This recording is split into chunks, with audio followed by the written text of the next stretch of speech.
Hello, guys. This is Edgar and Melanie Rodriguez from Remax Premier Properties, your Orlando real estate connection. And today we want to go over with you guys about the six things that you need to do before considering buying a house.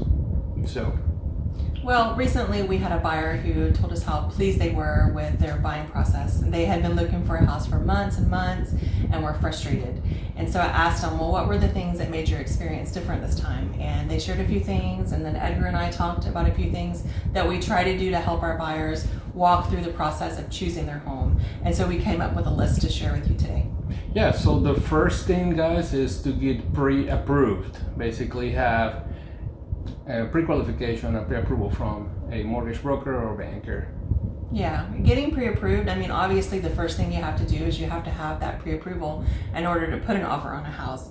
But it's so much more than that. It tells you how much house you can afford so that you're not wasting time looking for houses that are out of your budget or looking at houses that are under your budget. Your mortgage broker will help you with your credit score, will pull your debt to income ratio, and let you know what loan program fits you best. But number two will be to don't pay attention to any of the cosmetic stuff with the house. Don't get lost in cosmetic issues. I mean, many times you walk into a house and the paint colors are horrible. The grandma curtains are distracting. Sometimes the flooring is like 5 different shades of purple. But the bottom line is that don't get lost in the fine details of things that can be taken care of in a weekend with a little bit of sweat equity and a small amount of money. Yes. Number 3 will be your location. Your location where you're buying the house. Yeah. Location. Isn't that what they always say about real estate? But it's true.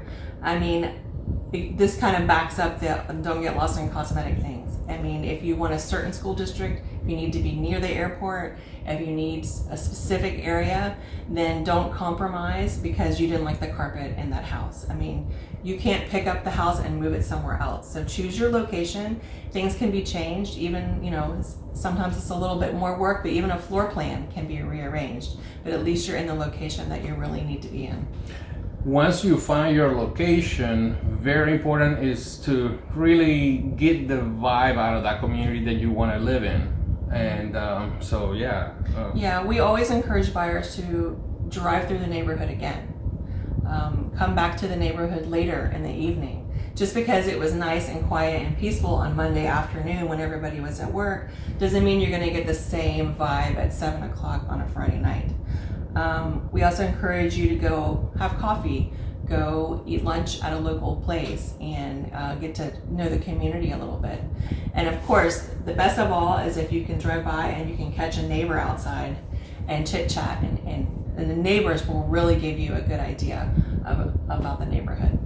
Also, one thing you can do is just look at your commute. That will be your next step, your commute. How long does it take to get from that area, that neighborhood to your job or to your places that you kind of consider the most? Exactly. Because if you went to see the house on Sunday after church, that doesn't mean that on Friday afternoon at 5 o'clock in rush hour traffic, it's not going to take you an hour to get home. And you don't want your biggest investment to be a nightmare every single day to drive home to. Yeah. And point number 6, the inspection. Yeah, definitely get an inspection. But the inspection is so much more than just finding out what's wrong with the house so that you can negotiate repairs with the seller or get a discount on your insurance. It is also a good for your peace of mind. I mean, you're making a big investment, and sure, the inspection will tell you the roof is good for 10 more years. But if you said you're going to stay in this house for 10 more years, how much is that roof going to cost you in 10 years? So getting an inspection helps you budget for things. If there's anything that we can do for you guys, don't hesitate to reach out to us. You can visit our website, our www.wemovecentralflorida.com. Again, this was Edgar and Melanie Rodriguez from your Orlando Real Estate Connection. Thank you for tuning in.